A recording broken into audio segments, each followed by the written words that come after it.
Hello दोस्तों, welcome back to curiosity for the daily dose of Indian football. तो सबसे पहले बात करते हैं ईस्ट बंगाल के बारे में। तो हम सबको पता है कि रिसेंटली ईस्ट बंगाल ने एएफसी चैलेंज लीग के ग्रुप स्टेज में ज़बरदस्त परफॉर्मेंस देके अपनी जो जगह है वो क्वार्टर फाइनल में सिक्योर की थी। एंड अब एएफसी ने क्वार्टर फाइनल के ड्रॉज भी यहाँ पे अनाउंस कर दिए हैं, जहाँ पे ईस्ट बंगाल तुर्कमेनिस्तान के क्लब अरकादाग एफसी को यहाँ पे मार्च 2025 में क्वार्टर फाइनल में भिड़ेंगे।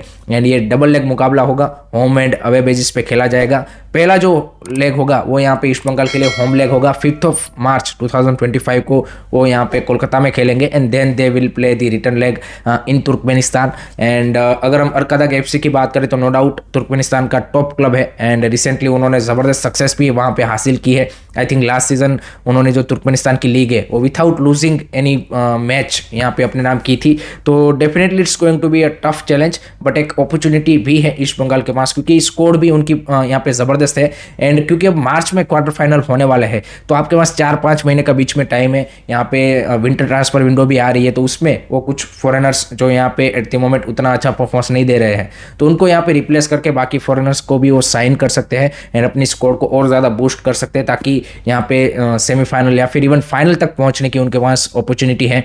एंड सेमीफाइनल में उनको कुवैत या फिर कुवैत वर्सेस ओमान का जो दूसरा उनके क्लबों का क्वार्टर फाइनल होने वाला है, उनका जो विनर होगा उसके बीच में यहाँ पे उनको सेमीफाइनल खेलने को मिलेगा अगर वो यहाँ पे सेमीफाइनल में पहुँचते हैं। तो आई थिंक बीएफसी के बाद यहाँ पे इंडियन क्लब के लिए इट्स अ गोल्डन अपॉर्चुनिटी कि यहाँ पे वो फाइनल तक भी जा सकते हैं। बिकॉज अगर आप बाकी क्लब्स भी देखें तो ऐसा नहीं है कि भाई there is a huge quality difference. जैसे हमने लास्ट सीजन आप देखे कि मुंबई सिटी जब चैंपियंस लीग में खेल रही थी तो भाई सऊदी के जो टॉप क्लब थे अल हिलाल और वो सब थे, इतना बड़ा गैप नहीं है। यहाँ पे जो एएफसी चैलेंज लीग में आपके सामने जो क्लब्स है वो कहीं ना कहीं आपके लेवल के ही है, आप बोल सकते कि। तो आई थिंक उस सेंस में देखें तो I think it's a great opportunity for East Bengal to create a history. And I think Indian club के पर्सपेक्टिव से भी ये बढ़िया खबर होगी, क्योंकि आपका फिर जो एएफसी रैंकिंग है उसमें भी काफ़ी ज़्यादा फायदा होगा।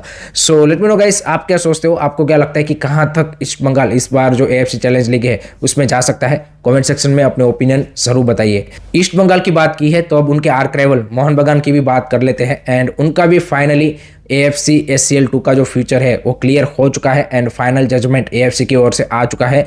एंड फाइनली आप बोल सकते हैं कि भाई मोहन बगान मैनेजमेंट की ओर से एक ऑफिशियल स्टेटमेंट भी जारी कर दिया गया है। तो जो उन्होंने AFC में अपील की थी उसके बाद AFC कंपटीशन कमेटी ने बताया कि जो उन्होंने उस मैच को यहाँ पे क्या बोलते कि अटेंड नहीं किया था 2 नवंबर आई थिंक 2 अक्टूबर वाला अगेंस्ट ट्रैक्टर FC, क्योंकि वो फोर्स मेजर था एज पर दी कंपटीशन कमेटी रूल 5.7, तो उनको आगे कोई पनिशमेंट नहीं मिलेगा। यानी कि जो पहले बताया जा रहा था कि भाई यहाँ पे मे बी उनको 1-2 साल का बैन भी लग सकता है, AFC कंपटीशन में पार्टिसिपेट नहीं कर सकते या फिर कुछ फाइन भी लग सकता है, वो यहाँ पे उनको नहीं दिया गया है। लेकिन वो यहाँ पे इस साल के जो ACL 2 के कंपटीशन है उसमें तो नहीं खेल पाएंगे, क्योंकि जो बाकी क्लोजेस है यहाँ पे कंपटीशन के 5.5 एंड 5.6 उसके तहत आप चाहे कैसे भी रीज़न हो, अगर आपने मैच अटेंड नहीं किया तो फिर आप आगे टूर्नामेंट में कंटिन्यू नहीं कर सकते। तो इसका मतलब है कि इस साल आपको मोहन बगान ACL 2 में नहीं देखने को मिलेगी। एंड लेकिन आगे से उनके ऊपर कोई बैन नहीं है, तो यानी कि नेक्स्ट सीजन भी वो यहाँ पे क्वालिफाई अगर हुए from India side then definitely वो खेल सकते हैं। एंड इसका एक और फायदा है कि आपके जो हर मैच मिस करने के इस सीजन के ग्रुप स्टेज के जो पॉइंट कट हो रहे थे आपके इंडियन क्लब रैंकिंग के, वो अब मोहन बगान के कट नहीं होंगे, क्योंकि यहाँ पे ऑफिशियली उनको एक्सेप्ट कर लिया गया है। सो that's the good thing. And इसी के चलते आप देखिए कि अभी इंडिया की रैंकिंग 8th पोजीशन पे आ चुके हैं ईस्ट बंगाल की वो इंप्रेसिव परफॉर्मेंस के बाद। सो आई थिंक ऐसे ही अगर कंटिन्यू करा तो इस सीजन हमारे पास अपॉर्चुनिटी है कि हम यहाँ पे वेस्ट रीजन में 7th पोजीशन तक पहुँच सकते हैं। सो देखते हैं आगे बाकी क्या कैसे परफॉर्मेंस मोहन बगान की रहती है नेक्स्ट ईयर अगर वो AFC में क्वालिफाई होते हैं तो। Late me know guys, what do you think about this? Comment section में अपने ओपिनियन जरूर बताइए। अब बात करते हैं ISL के बारे में। तो भाई finally Bengaluru FC has been beaten by FC Goa at Fatorda. जी हाँ गाइस, ज़बरदस्त परफॉर्मेंस यहाँ पे कल FC गोवा ने पुटअप की मनोहर मार्केस की साइड। यहाँ पे लुक्स लाइक कि भाई जो लास्ट सीजन उसमें वो जो एक यहाँ पे आप बोल सकते हैं कि स्पार्क दिख रहा था वो कल हमें मैच में देखने को मिला। एंड संदेश चिंगान एंड मोहम्मद यासिर की टीम में वापसी हुई एंड वो क्लियरली यहाँ पे आपको डिफरेंस विजिबल देखने को मिला, बिकॉज आई थिंक 11 मैचेस के बाद FC गोवा यहाँ पे क्लीन सीट रखने में कामयाब हुई है। ओवरऑल अगर आप सारे कंपटीशन इस सीजन के उठा के देख लीजिए तो।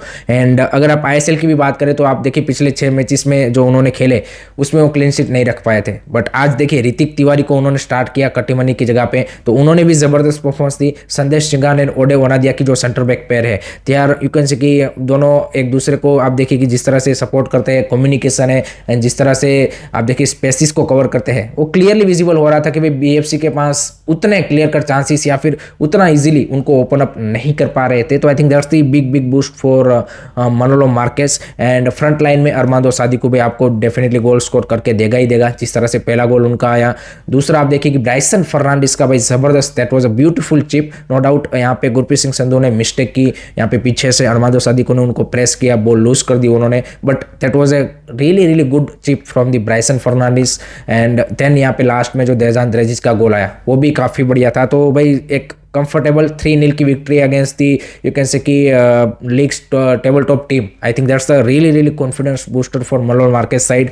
दूसरी साइड बीएफसी अगेन थोड़ी सी भाई आप बोल सकते हैं कि अटैकिंग चांसेस क्रिएट करने में उतनी ज़्यादा कंफर्टेबल नहीं दिखी। ये प्रॉब्लम हमें केला ब्लास्टर के सामने भी देखने को मिली थी, बट वहाँ पे क्या हुआ कि इंडिविजुअल एरर केला ब्लास्टर ने की, तो उसके चलते उन्होंने गोल स्कोर किए थे। तो I think that is the one area कि जहाँ पे Gerard Zaragoza needs to be more work on. And definitely defensive line भी आज थोड़ी सी यहाँ पे अनस्टेबल दिखी या फिर शेकी दिखी, एंड उसका फ़ायदा डेफिनेटली आप बोल सकते कि एफसी गोवा ने उठाया। So great victory for Manolo Marquez side, and let's see क्या वो ये मोमेंटम को कंटिन्यू कर पाते हैं, एंड बीएफसी किस तरह से इस लॉस को रिएक्ट करती है। आई थिंक वो देखना भी काफ़ी इंटरेस्टिंग बन जाएगा। लेट मी नो गाइस आपके क्या थॉट्स रहे इस मैच के बारे में, कॉमेंट सेक्शन में ज़रूर बताइए।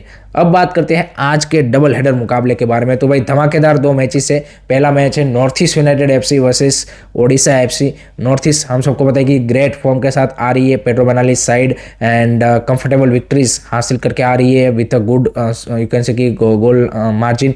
एंड जिस तरह से उनकी फ्रंट थ्री है, Alaaeddine Ajaraie, Parthib Gogoi, Jithin MS, they have been absolutely brilliant. Nestor Albiach भी जबरदस्त कर रहा है। बैकलाइन भी धीरे धीरे स्टेप अप कर रही है, और ज़्यादा अगर बैकलाइन यहाँ पे सपोर्ट करती है defensively, then definitely North East is the favourite because they are playing at the home.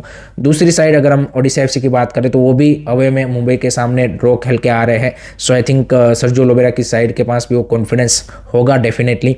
And I think Ahmed Jahouh की भी इस मैच में मेरे हिसाब से वापसी हो जाएगी, क्योंकि एक मैच का उनको आई थिंक बैन था। सो देखते हैं कि किस तरह से वो यहाँ पे परफॉर्मेंस पुटअप करते हैं, but I think it will be a attacking game without a doubt, because जिस तरह से दोनों टीमों की प्लेइंग स्टाइल है एंड जिस तरह से दोनों कोचेस यहाँ पे खिलाते हैं, 100% I think this will be मेरे को लगता है कि high scoring match. Late me know guys आपका क्या प्रेडिक्शन है। I am going with the 3-2 win for north east. Late me know guys आपका क्या प्रेडिक्शन है, बता दीजिए कमेंट में।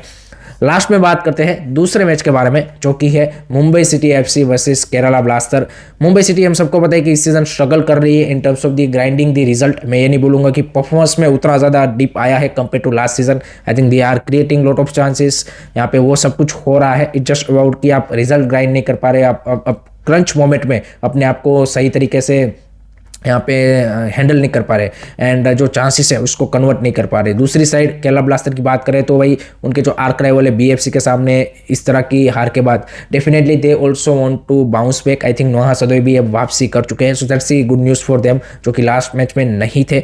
And I think Mikael Stahre के लिए टीम के लिए भी this is a very important game in away, particularly against Mumbai city FC. So यहाँ पे वो ये मैच निकालते हैं देन उनके लिए भी काफ़ी ज़्यादा एक कॉन्फिडेंस बूस्टर होगा। तो आई एम एक्सपेक्टिंग कि भाई एक काफ़ी कांटे की टक्कर होगी, and maybe it's a 2-1 2-2 type score line. I am expecting 2-1 अगर होगा तो Mumbai City might win, otherwise I am expecting 2-2 equaliser. Let me know guys आपका क्या प्रेडिक्शन रहेगा, कमेंट सेक्शन में जरूर बता दीजिएगा। So that's it from my side guys regarding today's Indian football news. I hope कि आपको वीडियो पसंद आया होगा। Keep supporting Indian football, don't forget to like share and subscribe to जय हिंद, जय भारत।